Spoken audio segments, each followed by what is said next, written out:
Good afternoon, everybody. Welcome back to Broyans Farm. So today I'm kind of going to be going around the farm, checking everything out, giving you an update, showing you what's going on now that the season is kind of winding down just a little bit. Not a lot, but a little bit. So I'm out here in the last patch of cabbage, cauliflower, broccoli, and kale. You can see how the field is kind of looking a little bit, sad. But over here in the kale patch, it's still actually looking really good. They aren't really showing any kind of discoloration or yellow to them.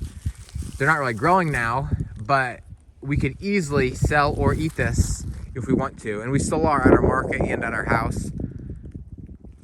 There's not a ton here, but there is quite a few. Like, we'd probably get one bush to sell off of each plant, which is a good amount considering there's probably like 100 some plants here.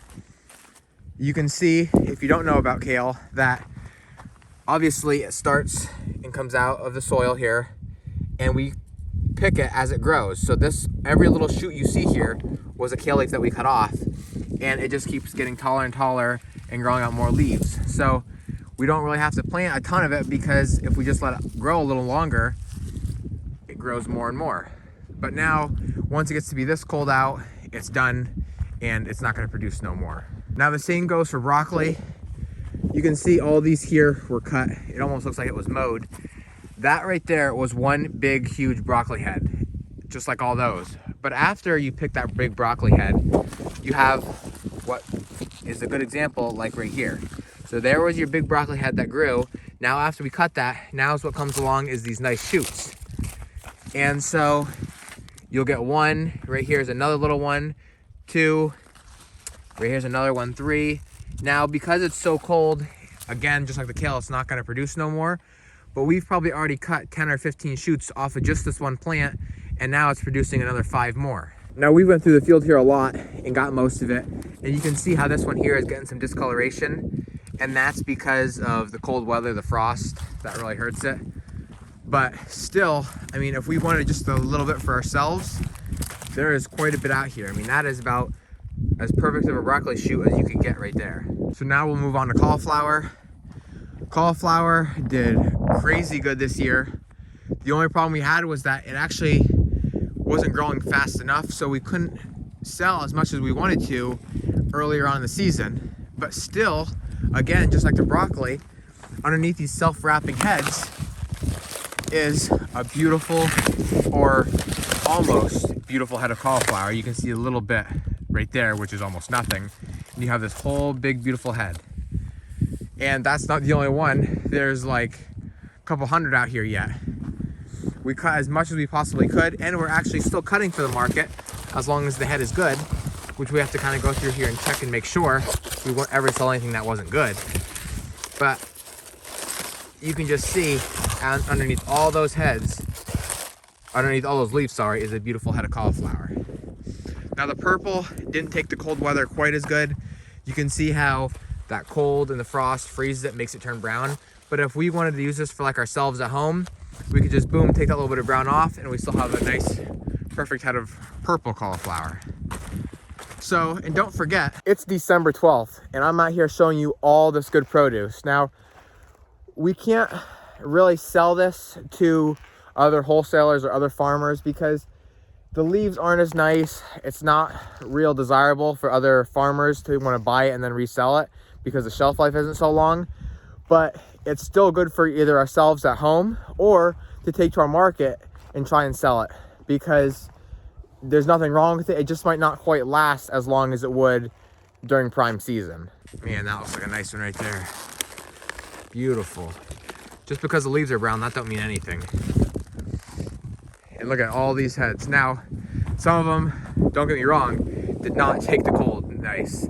If they were showing any kind of cauliflower, if any of that head was exposed, the frost would kill it. I mean, that's a good example right there.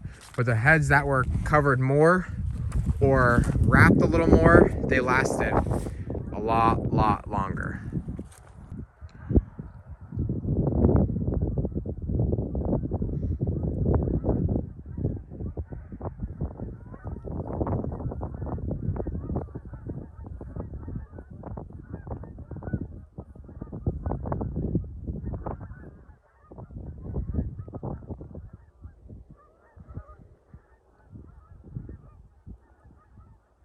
Now as for cabbage, we've picked this field almost clean. You can see every one of these heads is picked right down the row, besides this probably 20-30 yard section right here. And this obviously did not take the weather like the cauliflower and broccoli and kale did. Not saying these heads are bad yet, but they're not good for sale no more. If we wanted to use them for ourselves, we'd probably take off a lot of these outer leaves and get some kind of good in there, but we're not near as heartbroken about this as that down there because, like I said, we've cut almost every single head, probably besides about 75, 100 heads, which that's a drop in the bucket compared to the couple thousand that are out here.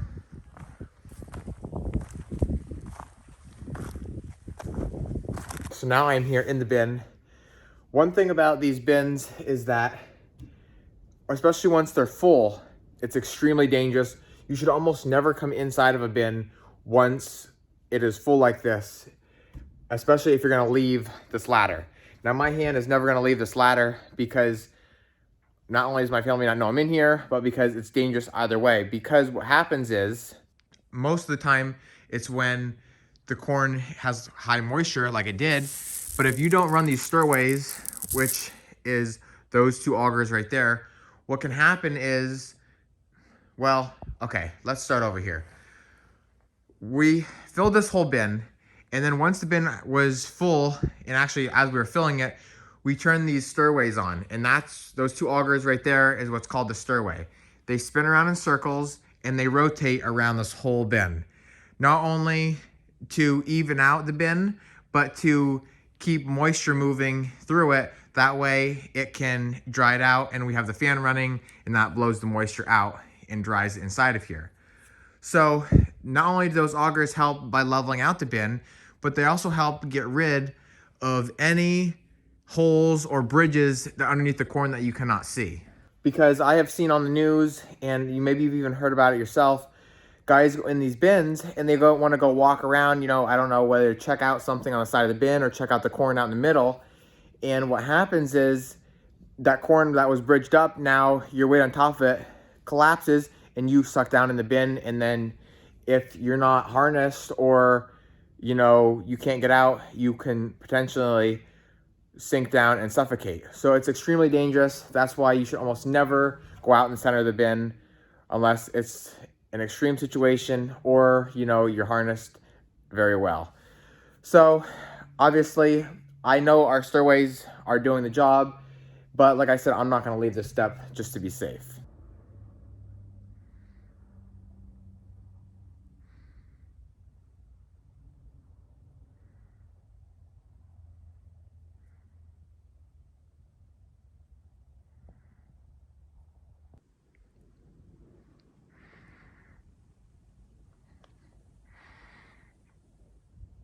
So then right here is the auger where we bag corn out of.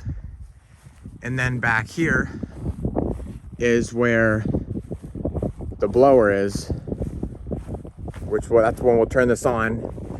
It gets really loud, and that circulates air through the bin and blows it out to dry all the corn out. Almost all farmers have grain bins. Some have a lot more than others. Some have a lot bigger than others. We only have one, because not only do we not grow a lot of field corn, but we also don't sell it to the feed mills like almost all other farmers do. All this corn that's in this bin will get used for our cows to mix and grind feed with, and for our farm market where we bag in 50-pound bags and then sell it like that. That's basically it. If we have a really, really good year, which this year wasn't a crazy good year, sometimes we'll sell a load or two. Then out here is what the field looks like after the combine has went through.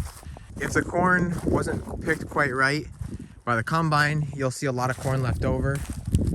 But when you walk back through it, there's almost nothing here. And that's because the people we had do it know what they're doing. They know how to drive at the right speed, but also their combine is operating correctly and getting the most out of the corn that it possibly can.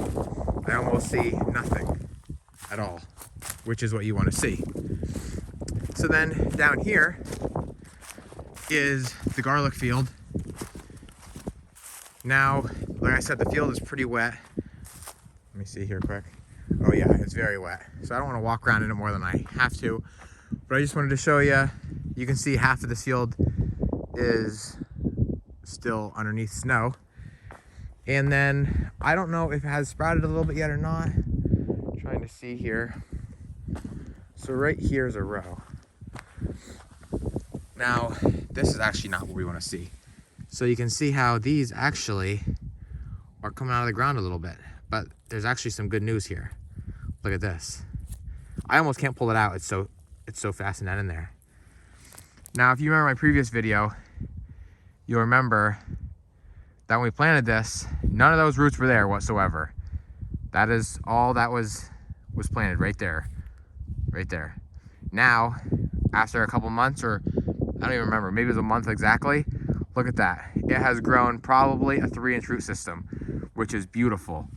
Not 100% sure why these two right here, I just happened to stop at this point in the field, are coming out of the ground like that. That's not good.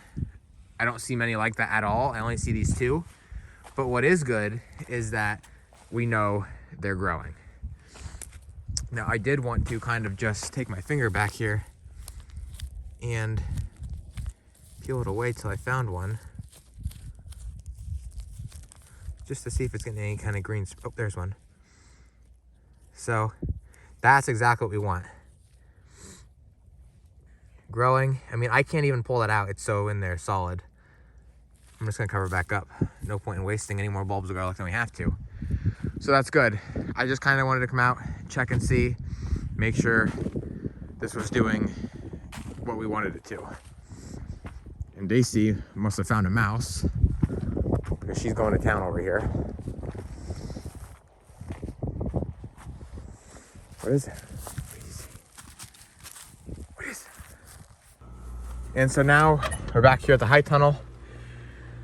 If you watched, again, my previous video, you'll see that we got these all cleaned up. The only thing that's left in here now is the header line and the drip line, which we'll still sometimes use to keep a little bit of moisture in here, especially just before we're about to till.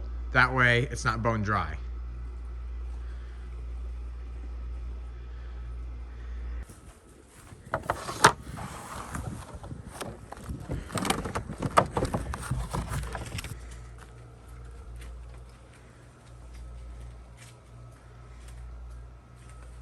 So now, besides doing some small maintenance on the farm, getting stuff cleaned up, basically, we're now starting to get ready for the greenhouses, which is what I'm in right now. Now, if you haven't seen any of my videos from last late winter, early spring, you'll know that this is where we spend a lot of our time come January, February, March, April, all those months, because we have to not only start ordering soil and seeds and pots and flats and all that kind of stuff, but once that's ordered, that's when we start here in the greenhouses starting to plant and seed everything, and then it just starts getting busier and busier and busier from there. So things really don't start slowing down much for us. This is probably about the lowest point, but then, you know, mid-January, early February, that's when it's gonna start picking up, and I will have videos coming through that whole time showing you exactly how things start from the beginning until all the way till now, at this point now, where, you know, things aren't quite as crazy. At one point next year, or at many points, I guess, you'll see this whole greenhouse along with 2 other greenhouses filled with big, beautiful, lush flowers. That's what I'm gonna call to wrap this video. As always, thank you guys for watching, and always remember, it ain't much, but it's honest work.